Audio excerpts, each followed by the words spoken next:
काल में ही सबसे ज्यादा काम हुआ।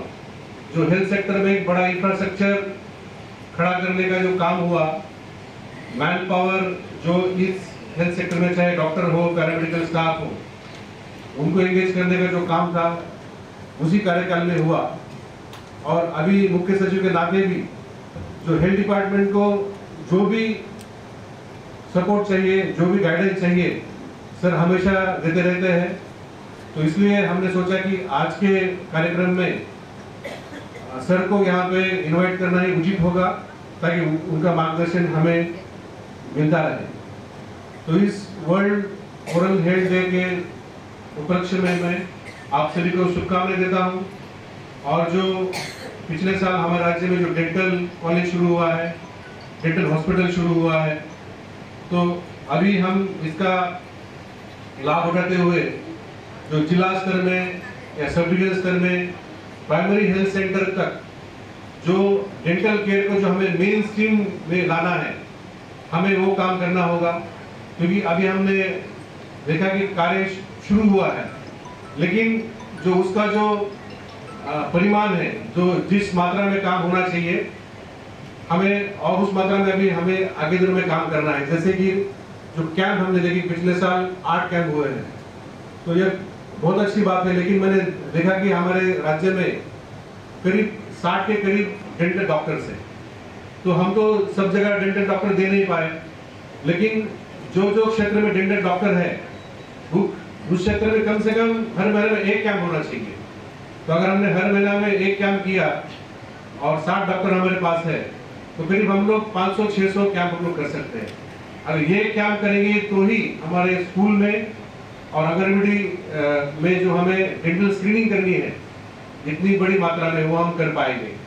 और मुझे पूरी उम्मीद है कि ये नेशनल हेल्थ मिशन के under national oral health programme है, उसमें काफी बड़ा सपोर्ट हमें भारत सरकार की तरफ से और राज्य सरकार की तरफ से भी उपलब्ध है। और अभी पिछले कुछ दिनों से हम लोग जीबी हॉस्पिटल से, आईजी हॉस्पिटल से हम लोग टेली मेडिसिन और टेली कंसल्टेशन शुरू किए हैं। अगर कई क्षेत्र में पीएचसी में, सीएचसी में अगर कहीं पे डेंटल डॉक्टर हम लोग दे नहीं पाए, तो राज्य स्तर में जो हमारे डेंटल डॉक्टर्स हैं, फैकल्टीज हैं, हम उनके स्पेशलिटी का फायदा उठा सकते हैं और टेली कंसल्टेशन से भी हम उनको सपोर्ट दे सकते हैं। तो कुल मात्रा में कि ओरल हेल्थ का प्रभाव हमारे जनरल हेल्थ और वेलबींग पे होता है, और जनरल वेलबींग का भी परिणाम हमारे ओरल हेल्थ पे होता है। ये तो बाय डायरेक्शनल है। तो ये इंटीग्रेटेड हेल्थ में हमारा ओरल हेल्थ का भी प्रभाव है। और हमारे राज्य में जबकि यहाँ पे टोबैको का इस्तेमाल बाकी राज्यों से भी काफी बड़ी मात्रा में है, ओरल कैंसर का भी परिमाण बहुत ही ज्यादा है। जो हमारे राज्य का जो कैंसर हॉस्पिटल है, उसमें अगर हम लोग उनको पूछे कि सबसे ज्यादा कैंसर कौन सा है, तो oral cancer is the highest form of cancer. तो ये सब दुविधाएं तब होती है कि जब हमारा ओरल हेल्थ प्रोग्राम प्रायोरिटी नहीं ले पाता। लेकिन पिछले कुछ सालों में जो इंफ्रास्ट्रक्चर हमने दिया है, जो मैन पावर दी है, तो मुझे उम्मीद है कि अगले दिनों में हम ये काम कर पाएंगे। तो मैं हेल्थ डिपार्टमेंट को धन्यवाद देना चाहता हूं कि उन्होंने मुझे इस कार्यक्रम में आमंत्रित किया।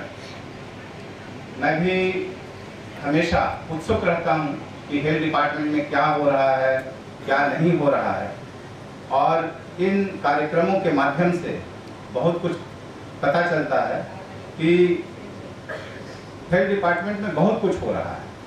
जैसा कि अभी किरण गित्ते साहब ने कहा कि हमारे राज्य की जो प्राथमिकता है, वो प्रथम प्राथमिकता ही स्वास्थ्य संबंधी है, और इसके लिए बहुत सारे प्रयास भी किए जा रहे हैं।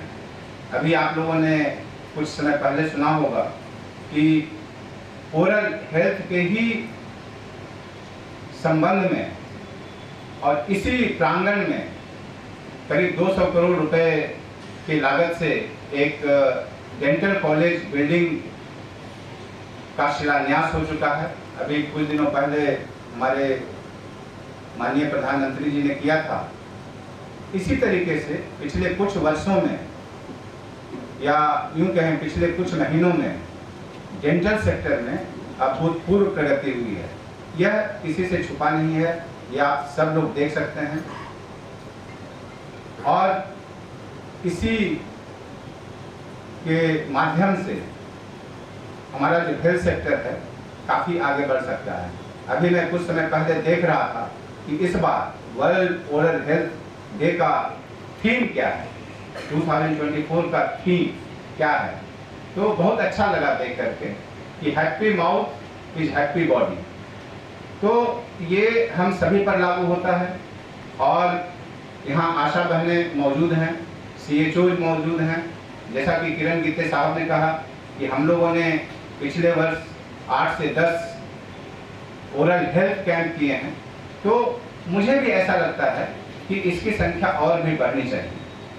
और यह बताने की ज़रूरत नहीं है कि जो ओरल हेल्थ की जो सुरक्षा है या ओरल हेल्थ से संबंधित जो कार्य हैं, वो समझिए कि शैशवावस्था से लेकर के जब तक हम लोग इस पृथ्वी पर हैं तब तक चलता रहता है। और अभी कुछ दिनों पहले मैं प्रिंसिपल मैडम से डिस्कस कर रहा था, शालू राय मैडम से, कि हम लोग क्योर जो डेंटल प्रॉब्लम्स होते हैं उसके क्योर पर तो ध्यान देते हैं, लेकिन जो प्रिवेंशन है उस पर किसी कारण से ध्यान नहीं जाता है। तब उन्होंने एक बहुत अच्छी बात बताई कि जो हमारी जो पढ़ाई होती है, जो डेंटल एजुकेशन से संबंधित पढ़ाई होती है, उसमें क्योर पर ज़्यादा ध्यान दिया जाता है। उसका कोई प्रॉब्लम हो जाए, कोई समस्या हो जाए तो उसका उपचार कैसे किया जाए, लेकिन प्रिवेंशन के ऊपर या जो ओरल केयर है उसके ऊपर बहुत ज़्यादा कॉलेजों में पढ़ाई नहीं होती।